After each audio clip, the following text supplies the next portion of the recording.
What is universal suffrage? And who were the suffragettes? Let's find out in today's episode of the History Chronicles.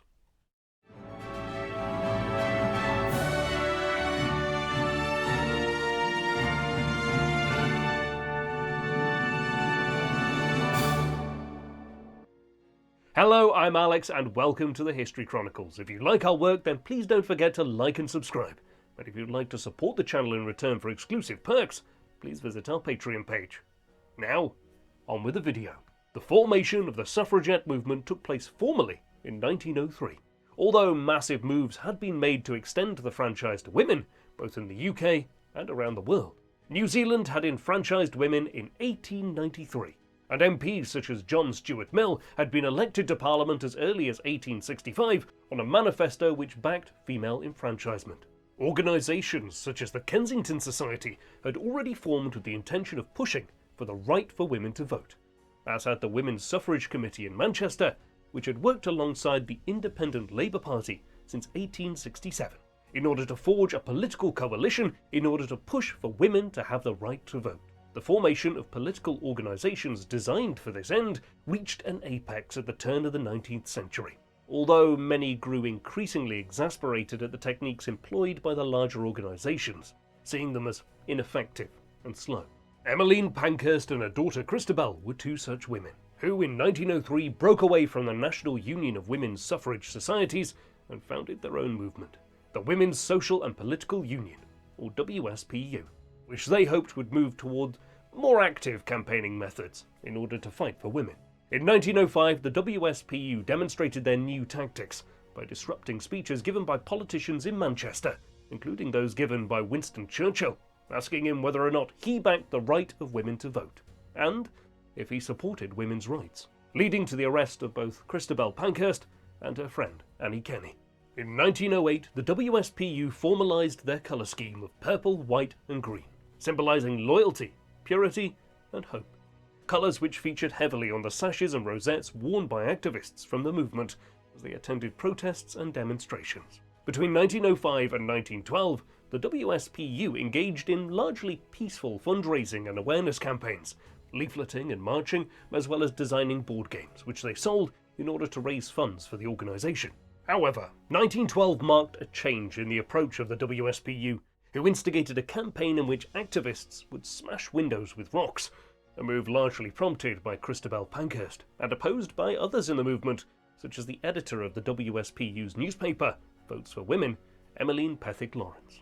Their new campaign led to the arrest of Pethick Lawrence, although Pankhurst managed to evade the law by running to France, leading the former to leave the WSPU and publish the newspaper in opposition to their tactics. In response, Pankhurst founded another newspaper, called the Suffragette. The new suffragette movement grew ever more radical and bombed churches as well as the homes of politicians.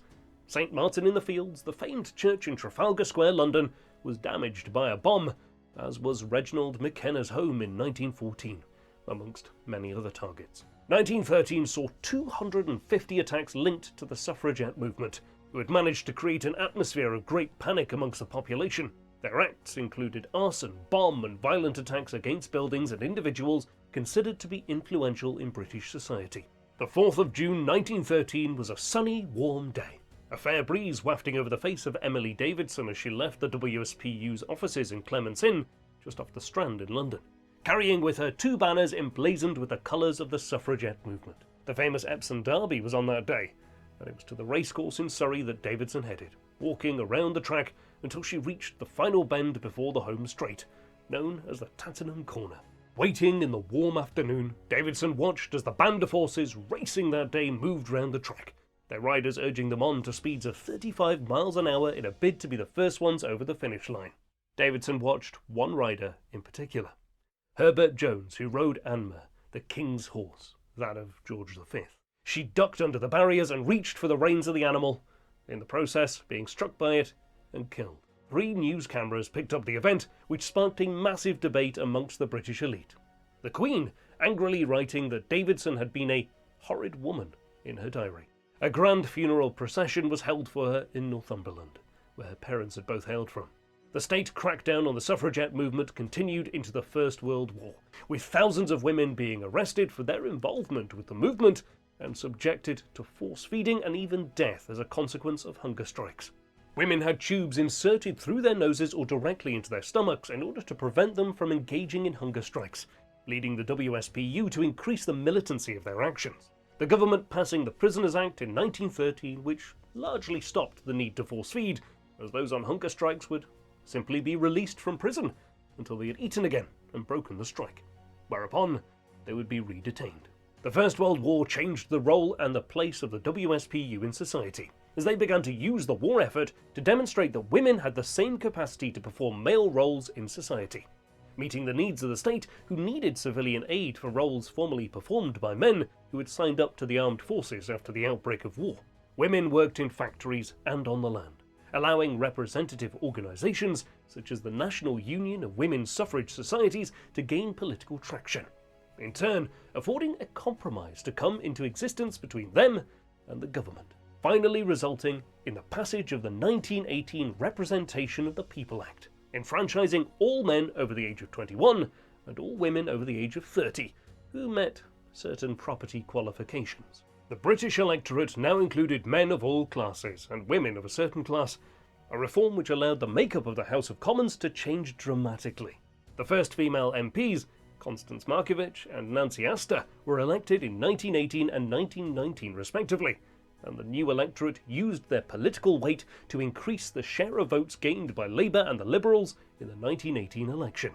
Equal franchise between men and women was finally reached in 1928, with the passage of the 1928 Representation of the People's Act, a reform which allowed all women over the age of 21 the vote, in line with the legal status of men, making women an effective majority with 52% of the vote.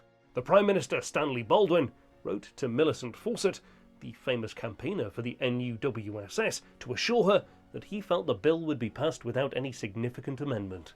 The final bill passed on the legal status of those who were enfranchised was the so-called Sixth Reform Act, passed in 1969 under Harold Wilson, the then Labour Prime Minister, which lowered the voting age from 21 to 18 for all citizens who met the qualification defined in the previous 1928 Act, and allowed students to vote in their university town, after a challenge from the student body of Churchill College, Cambridge.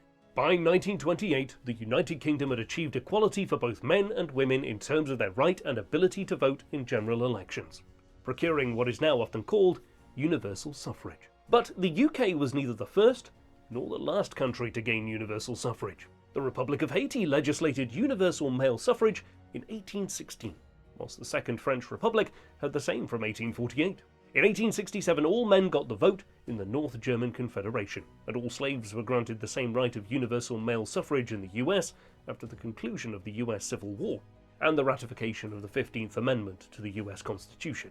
The fight for the enfranchisement of women dragged on for a greater period of time, New Zealand being the first territory to enfranchise some women in 1893, followed by South Australia in 1894. The greatest advance was made by the Grand Duchy of Finland, allowing unrestricted universal suffrage in 1906. However, there were several clarifications in many countries which changed the nature of universal suffrage. Australia, for instance, did not enfranchise Aboriginal citizens until 1962. In many other countries, enfranchisement has been far more recent. Saudi Arabia, for instance, enfranchised women in 2015, although as the country has had few elections, 7 in the past 80 years, and operates as a monarchical state, this has meant very little. The fight for enfranchisement has reached new heights in some stable democracies, with many seeing increased support for the enfranchisement of people aged under 18 years old, many suggesting a new age base of 16. Although some states already do this. Iran formerly had a voting age of 15, whilst Australia, Brazil and Cuba all allow 16-year-old citizens to vote. Universal suffrage is of immense importance in modern states. Citizens lack the ability to represent themselves in person due to the nature of development of modern democracy, which flourished in states too vast and populated to imitate the system of direct democracy in Athens. This new representative democracy has often been seen as one which represents only those who can and do vote, with many arguing that the greater the base of enfranchisement, the more representative elected political institutions will be of their population. Universal suffrage has been seen as a hallmark of political modernity. the bestowment of essential political and human rights to all citizens who, along with their right to vote, gain the right to be represented in their legislature and government. Many challenges continue to affect universal suffrage today. Some states, such as Myanmar, use elections to placate their population at times of angst. Saudi Arabia holds few elections at all.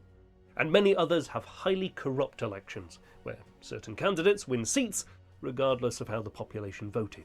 In these states, universal suffrage is a secondary matter, the greatest issue being the legitimation of formal elections in the first place.